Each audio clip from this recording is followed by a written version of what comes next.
Aujourd'hui, je vais faire une petite homélie pour nos enfants. Si les enfants, j'en ai vu plusieurs, peuvent venir vers moi. Venez les enfants vers moi. Venez. Venez les enfants. Venez vers l'icône. Parce que je vais vous parler aujourd'hui de la fête que nous célébrons aujourd'hui. Est-ce que vous avez entendu quelle fête nous célébrons aujourd'hui? Est-ce que vous savez? De la Vierge, c'est la dormition. Et vous voyez sur l'icône, on voit la Vierge Marie qui est endormie et en même temps, on voit son âme. C'est son âme qui est prise par le Christ.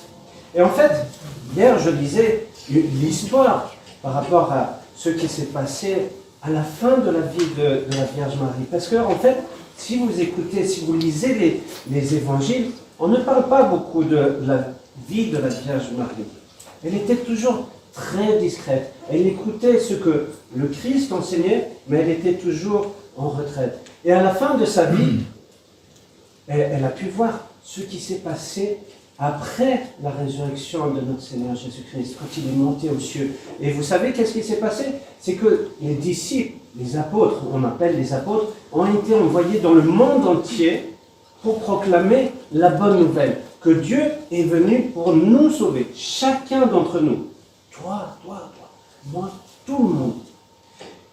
Et quand elle a ressenti qu'elle allait mourir, il y a eu l'archange Gabriel. Il est déjà venu la voir. Vous vous rappelez? Il est déjà venu la voir. On ne voit pas sur les icônes. C'est ici la fête de l'Annonciation. C'est l'archange Gabriel qui était venu vers Marie pour dire qu'est-ce qui allait se passer. Et là, de nouveau, il est venu et il a dit, voilà, dans 3 jours, tu vas mourir. Et elle avait un grand désir. Elle avait ce souhait de revoir tous les apôtres qui ont été envoyés dans le monde entier. Mais ils n'étaient pas, parce que c'était à Jérusalem que ça se passait, ils n'étaient pas à Jérusalem, ils étaient un peu partout dans le monde.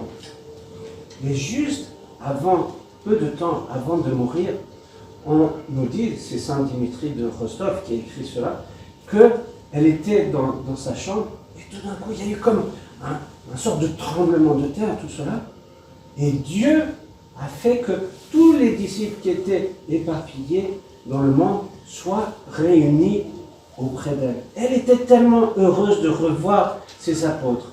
Et là, on dit qu'elle est morte. Alors, il y avait et de la tristesse et en même temps de la joie, parce qu'on a l'espoir de la vie éternelle. Ça veut dire la vie auprès de Dieu. Donc bien sûr que c'est une certaine tristesse parce qu'elle a quitté ce monde et les gens qui étaient autour d'elle l'aimaient beaucoup. Mais en même temps, ils étaient heureux parce qu'ils savaient que la mère de Dieu était auprès de Dieu. Et là, ils vont l'amener pour l'enterrer. Et c'est là où il y a eu encore des miracles. Des miracles, c'est des moments où Dieu intervient. Et donc il descendait, il chantait des psaumes, il priait pour la mère de Dieu. Et il y avait plein de gens qui étaient jaloux, qui n'aimaient pas ce qu'il faisait. Et donc ils ont voulu essayer d'attraper les disciples et de les battre et tout cela. Et qu'est-ce qui s'est passé? Il y a, on nous raconte, comme une nuée, ça veut dire comme du brouillard, comme des nuages qui se sont mis autour d'eux. Et les autres n'arrivaient plus à les voir. Ils ne savaient plus où est-ce qu'ils étaient. Et ils sont partis, ils ont pu continuer à faire les célébrations. Et il y a eu encore une chose qui s'est passée, même plusieurs choses, que je vais vous raconter.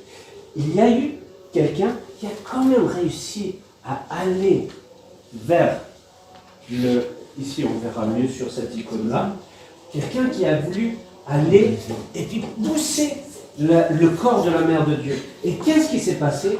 Il y a eu un ange qui a tranché les bras pour pas que le corps soit renversé. Et là, les disciples qui étaient là, ils ont dit, non, on ne va pas faire de miracle si tu ne crois pas en Dieu. Et là, il a été touché. Il a compris que le Christ, Jésus, était vraiment Dieu. Et que Marie était sa mère.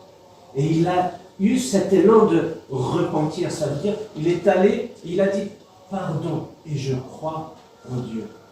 Et alors, les disciples ont fait un miracle et ils ont remis, guéri les bras. Et il ne restait plus que 2 petites traces pour montrer qu'il y a eu un miracle.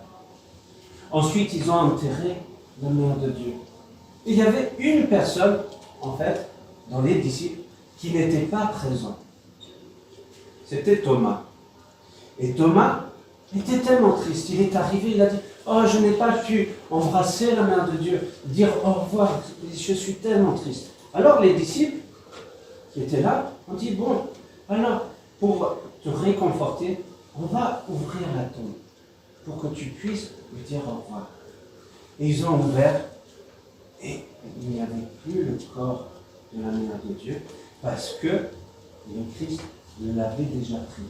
Et en fait, c'est pour dire que Marie est celle qui nous donne un certain exemple. L'exemple de écouter les paroles de Dieu. Et de garder, c'est ce que nous venons de lire dans l'évangile de Jean, d'écouter la parole de Dieu et de la garder. Et que, à travers cette humilité et la patience, qu'est-ce que c'est que l'humilité et la patience? C'est, par exemple, quand vos parents vous disent, non, il faudrait, par exemple, que vous rangiez vos jouets.